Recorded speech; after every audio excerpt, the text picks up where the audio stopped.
उत्तराखंड की दिव्य भूमि में बसा कालीमठ एक ऐसा सिद्धपीठ जहां देवी महाकाली का परम ऐश्वर्य विराजमान है।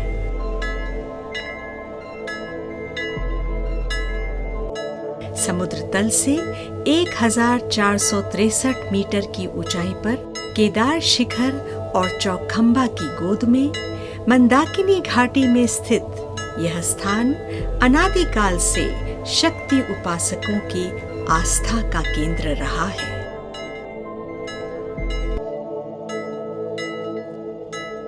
गुप्तकाशी से लगभग 10 किलोमीटर उत्तर पूर्व में स्थित कालीमठ मां काली का प्रमुख तीर्थ स्थल है। यहाँ से एक मार्ग सीधे कालीमठ तक जाता है, जबकि दूसरा मार्ग मस्ता गांव से होकर पैदल जाता है, जहां से प्रकृति के सुरम्य दृश्य और मंदाकिनी नदी को पार करते हुए भक्तगण मंदिर तक पहुंचते हैं।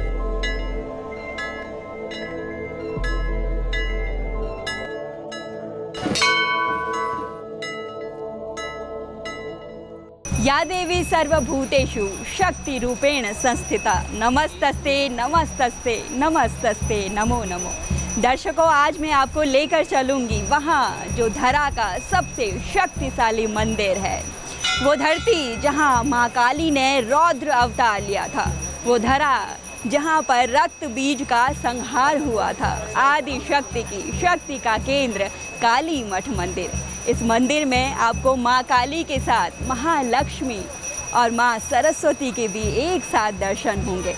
वही मंदिर जहाँ पर माँ गौरा के साथ महादेव विराजमान है। जी हाँ, रुद्रप्रयाग के केदारनाथ की चोटियों पर स्थित माँ काली का सिद्धपीठ शक्तिशाली काली मठ। तो चलिए आपको भी दर्शन करवाते हैं इस पवित्र स्थान के। कालीमठ केवल एक तीर्थ नहीं, बल्कि एक शक्ति केंद्र भी है। महाभागवत और अन्य पौराणिक ग्रंथों के अनुसार 10 महाविद्याओं में मां काली प्रथम है। तारा, छिन्नमस्ता, षोडशी, भुवनेश्वरी, त्रिपुर भैरवी, धूमावती, बगलामुखी, मातंगी और कमला, ये सभी महाविद्याएं मां काली के ही रूप हैं। केदारनाथ की चोटियों से गिरा हिमालय में सरस्वती नदी के किनारे बसा माँ काली का काली मठ मंदिर, जहाँ पर माना जाता है कि माँ काली के साथ आपको महालक्ष्मी और माँ सरस्वती के एक साथ दर्शन देखने को मिलते हैं। श्री काम रूप निलयाम वरबिंदवासाम जालंधरे ज्वलन रूप धराम भवानी कालीति नाम विभवाम गिरिराज पीठे ताम कालिकाम कलिहराम सततम भजामो। ये प्रसिद्ध सिद्धपीठ कालीमठ, वर्तमान में ये नाम है। पुराणों में देवी भागवत, शिव महापुराण, स्कंद पुराण में इसको गिरिराज पीठ भी कहा गया है। और केदार पीठे संप्रोक्ता देवी सन्मार्ग दायिनी, केदार पीठ की अधिष्ठाती देवी भी कहा गया है।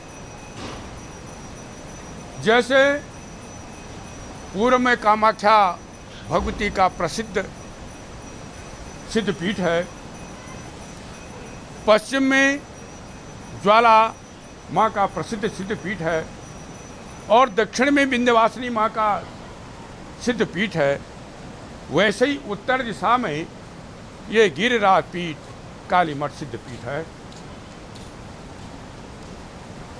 इस सिद्धपीठ का वर्णन स्कंद पुराण में, देवी भागवत महापुराण में, शिव महापुराण में आता है।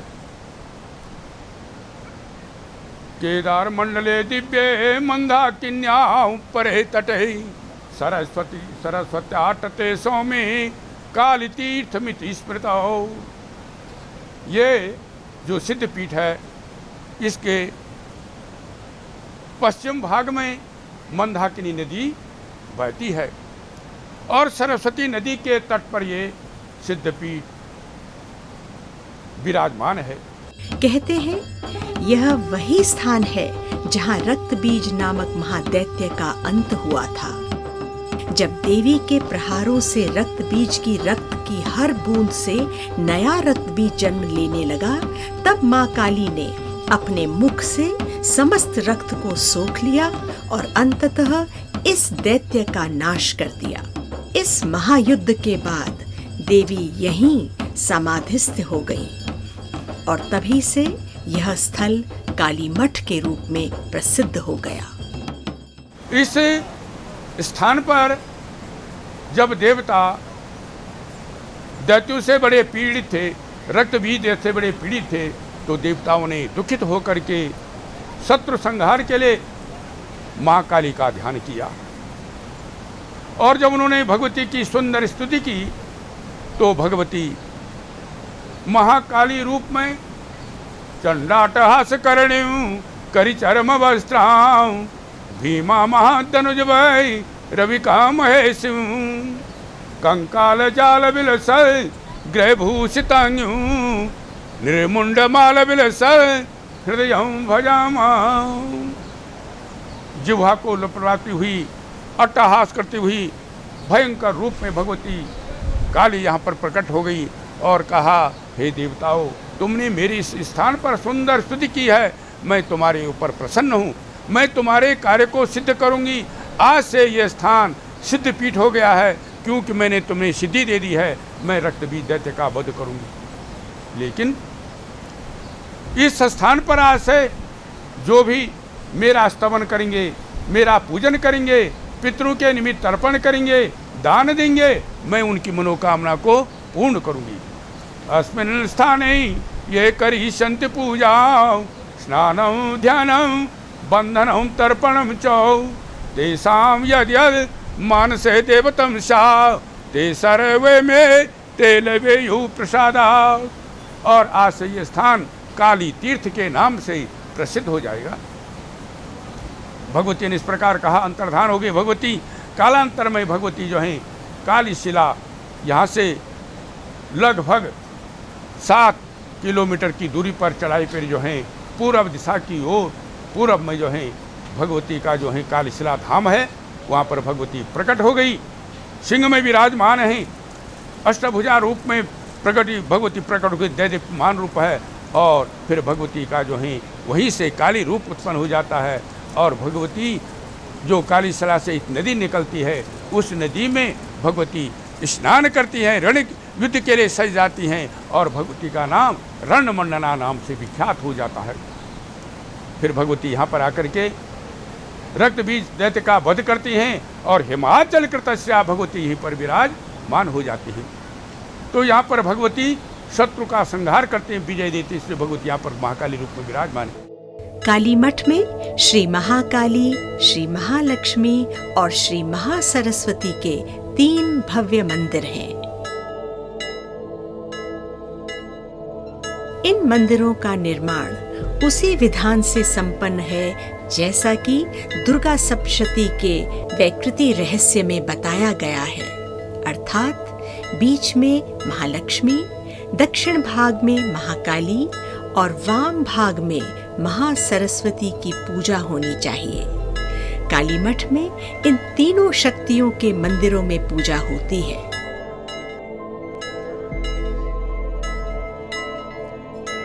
श्री महाकाली मंदिर का वास्तु अधिक प्राचीन नहीं है। लगभग 7 फुट ऊंचे सीमेंट के खंभे बाहर से गोलाई लिए हुए परिक्रमा पथ पर टीन की छतों से आच्छादित हैं। गर्भगृह के ऊपरी भाग में ताम्र पत्रों का आच्छादन, जिसे 300 वर्ष प्राचीन बताया जाता है। गर्भगृह के मध्य में एक कुंड है जो रजत पत्र से ढकी रहती है, जो वर्ष में केवल एक बार शारदीय नवरात्रि की अष्टमी को खोली जाती है। इस कुंडी के भीतर क्या है, यह आज भी एक रहस्य बना हुआ है। गर्भगृह में देवी की कोई मूर्ति नहीं है। रजत पत्र से ढकी कुंडी के विषय में बताया जाता है कि रक्त बीज दैत्य के वध के बाद मां काली इसी स्थान पर समाधिस्थ हो गई। देवों की भूमि उत्तराखंड में स्थित मां काली का सिद्धपीठ काली मठ, यहाँ पर देश से ही नहीं बल्कि विदेशों से भी लाखों श्रद्धालु आते हैं। क्या कुछ है यहाँ की महिमा, हमारे साथ अभी मौजूद है यहाँ के पंडित जी, उन्हीं से जानते हैं जी। इस स्थान में जब महाकाली जी ने रक्त बीज का श्रृंगार किया है तो माता जी इस यंत्र में विराजमान हो गई थी। भगवान श्री केदारनाथ जी की आज्ञा को लेकर के माता जी इसलिए विराजमान है यहाँ पे यंत्र में, क्योंकि माता जी और रक्त बीज का जब युद्ध हुआ था तो माता जी में इतनी शक्तियाँ आ गई थी, उससे पशु पक्षी देवता अपने आप भस्म हो रहे थे। तब भगवान केदारनाथ जी की आज्ञा को लेकर के माता जी यंत्र में भगवान ने कहा कि वहाँ यहाँ पे माता जी की जो भी मन से यंत्र की पूजा करेगा माँ काली उसका कल्याण करेगी। शक्ति के 3 देवालयों में श्री महालक्ष्मी मंदिर इन सबसे बड़ा है। इसके तलछंद में चतुरस गर्भगृह एवं अंतराल 2 मूल भाग हैं और गूढ़ मंडप नवीन रचना है। 12 पेड़ों से निर्मित शिखर फासड़ा प्रकार का है।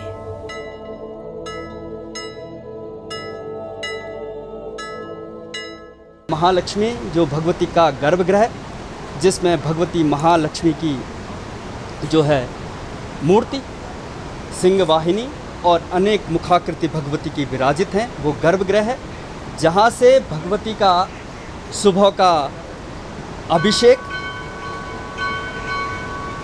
मध्याह्न में भगवती का जो है भोग और सायंकालीन आरती जहाँ से प्रारंभित होकर विसर्जित उसी स्थान पर होती हैं। संपूर्ण महालक्ष्मी से प्रारंभ होकर सरस्वती और फिर महाकाली के मंदिर में और पुनः महालक्ष्मी के गर्भगृह में, फिर भगवती के ठीक सामने अखंड चैतन्य धुरा, जैसे आप उत्तर में देखते हैं अखंड चैतन्य धुना है, ये समान जो है त्रिगुण नारायण और राकेश्वरी के समान यहाँ पे निरंतर प्रज्वलित भगवती का चैतन्य स्वरूप है। भगवती के मुख के सामने आप शमशान भूमि प्रेतशिला जिसको कहते हैं, मरणोपरांत जिस पे जीवन चेतन हो जाता है, पूर्वोत्तर में जो है आप देखेंगे तो देहरादून में लाखा मंडल के समानी शिव और शक्ति में ऐसा विराजित है कि वो जो है पुनः प्राण जीवन चेतन करा देते हैं। महालक्ष्मी मंदिर अपनी भव्यता के लिए प्रसिद्ध है।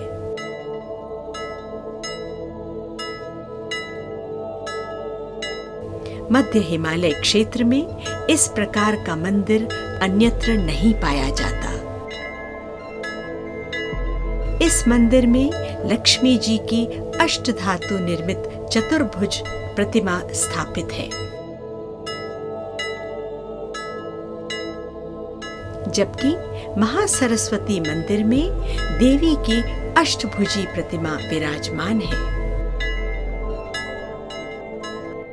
यहाँ पर ये त्रिगुणात्मक शक्ति के रूप में भगवती हैं।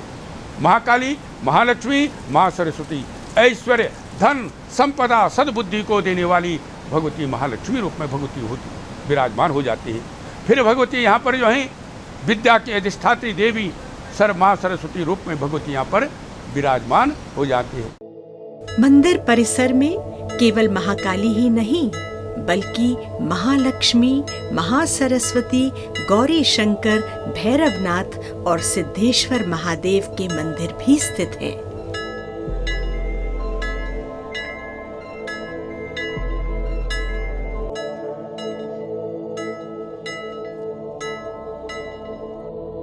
फिर आप बाहर की ओर आएंगे तो माँ सरस्वती का बड़ा दिव्य, जिसकी जो है प्रतिमा भी बड़ी सुंदर है भगवती की, महासरस्वती जी। आप फिर उधर देखेंगे तो शिवालय है सिद्धेश्वर, जिसमें पूजा का समग्र तत्व आपको वहाँ से प्राप्ति जो है भक्तजनों को प्राप्त होता है। और इधर हर गौरी की मूर्ति, जिसमें माँ और बाबा शिव और शक्ति विराजित हैं, एक दूसरे को जो है निहारते हुए भगवती हैं, जिसका वर्णन जो है कालिदास जी ने भी किया है। बाहर मुखाकृति जो है लगी हुई है, मुख कीर्ति जिसको कहा जाता है, और ब्रह्म लिपि में लिखा हुआ यहाँ पे एक जो है शिलापट भी, जिसमें ब्रह्म लिपि जिसको पढ़ना अभी केवल राहुल सांकृत्यान जी के अलावा कोई भी नहीं पढ़ पाया। उन्होंने भी अपनी किताब में जो है 1.5 लाइन का ही उसका विवरण करा। ये क्षेत्र जो है सिद्धपीठ कहा जाता है, क्योंकि यहाँ देवताओं को भी सिद्धियाँ प्राप्त हुई। भगवती काली प्रधान होकर महाकाली, महालक्ष्मी और महासरस्वती त्रिगुणात्मक स्वरूप में यहाँ पे विराजित हैं। तो जैसा कि आपने अभी बताया कि इस मंदिर की, इस पीठ की क्या कुछ महत्ता है, यहाँ पर आने वाले हर भक्त की मनोकामना माँ पूर्ण कर लेती है। इसके अलावा मैं आपसे ये भी जानना चाहूँगी कि यहाँ पर वर्ष भर क्या कुछ अनुष्ठान आयोजित किए जाते हैं श्रद्धालुओं के लिए? यहाँ पे समय समय पे आगंतुक जो श्रद्धालु हैं वो अपना दुर्गा पाठ करवाते हैं, भगवती को भोग लगाते हैं और अपनी जो है श्रद्धापूर्ण जो है भगवती पे हर समय जो है यहाँ पे पंचांग पूजन के द्वारा स्थानीय लोग यहाँ पे आते हैं, अपना पूजन कराते हैं। नया वाहन लिया या नया विवाह हुआ, किसी का जन्म दिवस है, किसी का मुंडन है, षोडश संस्कार में अनेक प्रकार के जो संस्कारों की यहाँ पे पूर्णा होती है। शक्ति उपासकों के लिए काली मठ एक अद्भुत अनुभव है। यहाँ के शारदीय और वासंती नवरात्रि विशेष रूप से महत्वपूर्ण है, जब पूरे क्षेत्र में आध्यात्मिक ऊर्जा का संचार होता है। भगवती का वैसे तो चारों नवरात्र, विशेषतः यहाँ पे 2 नवरात्रों का विशेष महात्म्य है। आपका आश्विन मास का, क्योंकि कलयुग में जो है आश्विन मास की विशेष प्रधानतया है, तो यहाँ पे आश्विन मास का नवरात्र विशेष होता है, क्योंकि यहाँ पे उस दिन भगवती का विग्रह जो है बाहर आता है, कुंडी प्रक्षालन होता है और यंत्र को खोल दिया जाता है और 4 प्रहर का निशा पूजन भी आश्विन मास की अष्टमी की मध्य रात्रि में यहाँ पे पूर्ण किया जाता है, जो विशेषतः यहाँ की जनता का पौराणिक जो है विशेष एक प्रकार से मेला भी कह सकते हैं। और ट्रेडिशन जो है यहाँ पे सांस्कृतिक जो धरोहर है वो यहाँ पे काफ़ी समय से चलती आ रही है। पौराणिक मान्यता है वो महाकाली के मंदिर में संपन्न होगी और भगवती का जल विग्रह पुनः अपने स्थान पर विराजित हो जाएंगे। इस क्षेत्र में कहते हैं चैत्र मास की नवरात्र भी विशेष है और 2 गुप्त नवरात्र जो आषाढ़ और माघ मास में जो है पूर्ण की जाती हैं। इस क्षेत्र में भगवती का अनुष्ठान विशेषतः फलदायी है। इस क्षेत्र में आप दुर्गा पाठ, चंडी पाठ से भगवती का 9 आवृत्ति, 3 आवृत्ति, जितना यथाशक्ति सामर्थ्य है, भगवती का षोडशोपचार पूजन, धूप, दीप, नैवेद्य, फल इत्यादि से भगवती का पूर्ण रूप से पूजन संपन्न होता है। उसके अतिरिक्त यहाँ पे बलि का भी विशेष महात्म्य है और यहाँ पे पितरों के निमित्त जो है पिंड का भी, अगर पितरों का दानार्चन और उनका जो है पिंड के द्वारा पूजन पितरों के निमित्त किया जाए तो वो भी फलदायी है। इस क्षेत्र की मान्यता है। इस क्षेत्र में दान करने से, जप करने से, तप करने से, ब्राह्मणों का पूजन करने से और श्रद्धा भाव रख के जो है यहाँ पे पूजन करने से भगवती जो है प्रसन्न होकर फलित जो है फल की प्राप्ति देती है। वैसे तो ये सिद्ध पीठ है, यहाँ समस्त मनोकामनाओं की पूर्णा होती है और इस स्थान पे जितने भी भक्त आते हैं सबकी मनोकामना भगवती अवश्य पूर्ण करती है। यात्रियों के लिए यहाँ धर्मशालाओं की सुविधा भी उपलब्ध है। श्री बद्रीनाथ केदारनाथ मंदिर समिति की धर्मशाला और हंस धर्मशाला में विश्राम की सुविधा मिलती है, जबकि भोजन और अन्य आवश्यक वस्तुएं मंदिर परिसर के पास स्थित दुकानों में उपलब्ध होती हैं।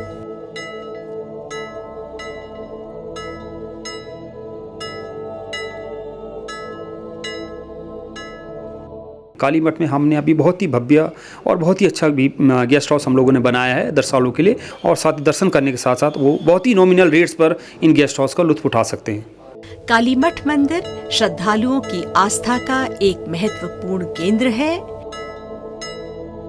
मंदिर के पट शीतकाल में सुबह 5:30 और ग्रीष्म काल में 4 बजे खुलते हैं। हर दिन दोपहर 12 बजे से 1 बजे तक भोग का विशेष समय होता है, जब मंदिर के द्वार बंद कर दिए जाते हैं। संध्या की आरती का दिव्य आयोजन शीतकाल में 6 बजे और ग्रीष्म काल में 7:30 बजे किया जाता है, जिसमें सैकड़ों भक्त शामिल होकर मां काली की महिमा का गुणगान करते हैं। काली मठ एक ऐसा स्थल जहां शक्ति, भक्ति और रहस्य का अनोखा संगम है, जहां भक्तगण मां काली के दर्शन कर अपनी समस्त मनोकामनाएं पूर्ण करने का आशीर्वाद प्राप्त करते हैं। यह केवल एक तीर्थ नहीं, बल्कि एक अद्भुत आध्यात्मिक यात्रा है। नमो नमो दुर्गे सुखकरणी, नमो नमो दुर्गे दुखहरणी। निरंकार है ज्योति तुम्हारी, तिहु लोक फैली उजियारी। शशि ललाट मुख महाविशाला, नेत्र लाल भ्रिकुटि विकराला। रूप मातु को अधिक सुहाए, दर्श करत जन अति सुख पावे। वाकई माँ काली के दर्शन ने मन में एक अलग ही उमंग और उत्साह भर दिया। बुराई पर अच्छाई का जीत का प्रतीक है ये मंदिर। ये मंदिर ये दर्शाता है कि बुराई भले ही कितनी ही ताकतवर क्यों ना हो, अंततः विजय सत्य की ही होती है। भारत का एकमात्र मंदिर माना जाता है ये, जहाँ पर आपको माँ सरस्वती हाथों में वीणा लिए सौम्य रूप में नहीं, बल्कि हाथों में शस्त्र लिए हुए रौद्र रूप में दिखेंगी, जो ये दर्शाता है कि सभी के साथ अच्छा व्यवहार करो, भलाई करो, लेकिन अगर ज़रूरत पड़े तो शस्त्र उठाने में भी देर ना करो। साथ ही आपको यहाँ पर दर्शन होंगे भगवान भैरवनाथ के। माना जाता है कि माँ काली के दर्शन के बाद अगर भगवान भैरवनाथ के दर्शन ना हो तो आपकी यात्रा अधूरी मानी जा सकती है। और साथ ही ये कहा जाता है कि यहाँ पर आपकी जो भी मनोकामना है माता रानी ज़रूर पूरी करेगी। तो दर्शकों, उम्मीद करते हैं आज का ये कार्यक्रम आपको पसंद आया होगा। जल्द मुलाकात होगी, तब तक दूरदर्शन उत्तराखंड की पूरी टीम को दीजिए अनुमति। जय माँ काली।